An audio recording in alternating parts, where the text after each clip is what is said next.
तो आज की इस मजेदार वीडियो में हम समझने वाले हैं how to become a pilot. Pilot कैसे बने, इसका कंप्लीट रोड मैप आपको इस वीडियो में मिलने वाला है। और मैं इतना दावे के साथ कह रहा हूं कि अगर आप इस वीडियो को पूरा देख लेते हो तो आपके मन में क्वेरी नहीं बचेगी, आप सब कुछ जान जाओगे। ठीक है, तो इस मजेदार वीडियो को स्टार्ट कर लेते हैं, लाइक कर देना। अब इस वीडियो में हम लोग क्या क्या समझने वाले हैं, चलो हम डिटेल में समझने वाले हैं। तो सबसे पहला हमारा रहने वाला है क्वालिफिकेशन, आप लोगों को क्या क्या चाहिए। दूसरा, एज लिमिट कितनी होती है, मेडिकल में क्या क्या होता है, ट्रेनिंग एंड लाइसेंस क्या होते हैं। ठीक है, सब चीज़ समझेंगे। ट्रेनिंग इंस्टीट्यूट के बारे में समझने वाले हैं, फीस एंड फाइनेंशियल प्लानिंग के बारे में हम लोग समझने वाले हैं, करियर अपॉर्चुनिटीज़ के बारे में सब चीज़ समझने वाले हैं। और इसी के साथ साथ आपको एक बोनस टिप भी मिलने वाली है। तो आप वीडियो को मज़ेदार तरीके से मजे लेते लेते एकदम देखते रहिए, आपको बहुत कुछ जानने को मिल जाएगा। सबसे पहले क्वालिफिकेशन की बात करें तो इसमें मिनिमम जो होती है 10+2 फिजिक्स एंड मैथमेटिक्स चाहिए होती है। ठीक है, 12th क्लास चाहिए होती है और फिजिक्स मैथ कंपलसरी है।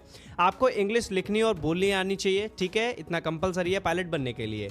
नेक्स्ट है एज की बात करें तो स्टूडेंट पायलट लाइसेंस के लिए मिनिमम 16 साल आपकी एज होनी चाहिए। प्राइवेट पायलट लाइसेंस के लिए मिनिमम 17 साल आपकी एज होनी चाहिए। वहीं पर कॉमर्शियल पायलट लाइसेंस के लिए 18 साल आपकी उम्र होनी चाहिए। ठीक, अगली बात करें हम लोग मेडिकल फिटनेस में क्या क्या चीजें चेक होती हैं। तो डीजीसीए अप्रूव्ड मेडिकल एग्जामिनर से क्लास 2 और क्लास 1 मेडिकल सर्टिफिकेट आपको लेना पड़ता है। इतनी बात याद रखना, पायलट बनने के लिए ये मेडिकल फिटनेस में ये आपको अप्रूव्ड, डीजीसीए अप्रूव्ड लेना पड़ता है। क्या, एक सर्टिफिकेट, मेडिकल सर्टिफिकेट। ठीक है, कौन देता है, क्लास 1 क्लास 2 का सब चीज़ यहाँ पर लिखी हुई है, आप लोग डिटेल में पढ़ते चलो, मैं बता भी रहा हूँ। अगला है ट्रेनिंग एंड लाइसेंस के बारे में। भाई ट्रेनिंग कितनी होती है, किस लेवल की होती है, तो आप लोगों को पता लगने वाला है। देखिए यहाँ इसमें सबसे पहला है प्राइवेट पायलट लाइसेंस। इनमें मिनिमम 40 घंटे का फ्लाइंग एक्सपीरियंस आपको चाहिए होता है। ठीक, और need to clear written exam. आपको प्राइवेट पायलट लाइसेंस चाहिए अगर तो आपको क्लियर करना पड़ेगा रिटन एग्जाम, और इसी के साथ साथ 40 साल का फ्लाइंग एक्सपीरियंस आपको होना चाहिए आपके पास। ठीक है, वहीं पर बात करें कॉमर्शियल पायलट लाइसेंस की, तो यहां पर एक तो आपको डीजीसीए का एग्जाम को क्लियर करना होगा, देन और आपके पास 200 घंटे का फ्लाइंग एक्सपीरियंस आपके पास होना चाहिए, तब आपको कॉमर्शियल पायलट लाइसेंस आपको मिलेगा। चलिए नेक्स्ट हम लोग समझते हैं ट्रेनिंग इंस्टीट्यूट कौन कौन से बेहतरीन वाले हैं। चलो अब मैं आप लोगों को ये बता रहा हूं। तो पहला है इंदिरा गांधी राष्ट्रीय उड़न अकेडमी। ठीक, it is a government institute, ये गवर्नमेंट इंस्टीट्यूट है।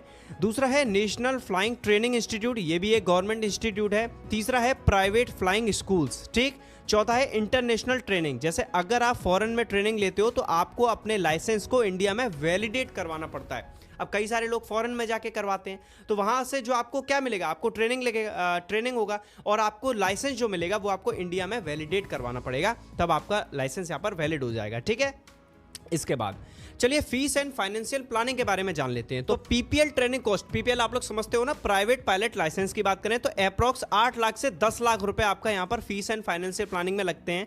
सीपीएल यानी commercial pilot license training cost की बात करें तो अप्रॉक्स 30 लाख से 40 लाख रुपए इसमें ट्रेनिंग का कॉस्ट आपको लग जाता है। ठीक है, फाइनेंशियल एड में कुछ फ्लाइंग स्कूल्स स्कॉलरशिप ऑफर करते हैं और बैंक्स भी एजुकेशन लोन प्रोवाइड करते हैं। ठीक है, आप लोगों को ये चीज पता लग गई होगी। अब चलिए करियर अपॉर्चुनिटीज की बात करते हैं, जो कि एक इंपॉर्टेंट पार्ट है। एयरलाइंस की बात करें सबसे पहले तो सीपीएल के बाद कॉमर्शियल एयरलाइंस में पायलट आप लोग बन सकते हो। ठीक है, आपके पास सीपीएल क्या है, कॉमर्शियल पायलट लाइसेंस जब आपके पास आ जाएगा तो आप कॉमर्शियल एयरलाइंस में पायलट बन सकते हैं। कॉर्पोरेट एविएशन की बात करें, प्राइवेट जेट्स या चार्टर्ड फ्लाइट्स के लिए भी पायलट्स की डिमांड होती है। वहीं पर गवर्नमेंट सर्विसेज की बात करें तो इंडियन एयरफोर्स में पायलट आप लोग बन सकते हो, ये सुनहरा मौका आपके लिए खुल जाएगा। फ्लाइट इंस्ट्रक्टर की बात करें, अगर आपको टीचिंग का शौक है तो फ्लाइट इंस्ट्रक्टर भी आप लोग बन सकते हो। ठीक है, अब बात आती है बोनस टिप की, जो मैंने आप लोगों को वीडियो के शुरुआत में बताया था। क्या है बोनस टिप, देखिए रिसर्च की बात करें तो सभी फ्लाइंग स्कूल्स की रेपुटेशन, इंफ्रास्ट्रक्चर और प्लेसमेंट रिकॉर्ड्स को अच्छे से रिसर्च आपको करनी होगी। ठीक है, बोनस टिप आपके लिए ये है। मेडिकल फिटनेस की बात करें तो मेडिकल टेस्ट के लिए पहले से प्रिपेयर आपको करना होगा। ठीक, ओवरऑल ये था। थैंक यू सो मच ये वीडियो देखने के लिए। आई थिंक आप लोगों को पायलट की सारी इन्फॉर्मेशन मिल गई होंगी। अगर आप लोगों को और चीज़ें डिटेल में जाननी है तो आप लोग कॉमेंट कर सकते हो, आपका जो भी टॉपिक हो आप लोग कमेंट कर सकते हो, और मेरे इंस्टाग्राम पेज अभी राठौर को अभी फॉलो कर लीजिए। Thank you.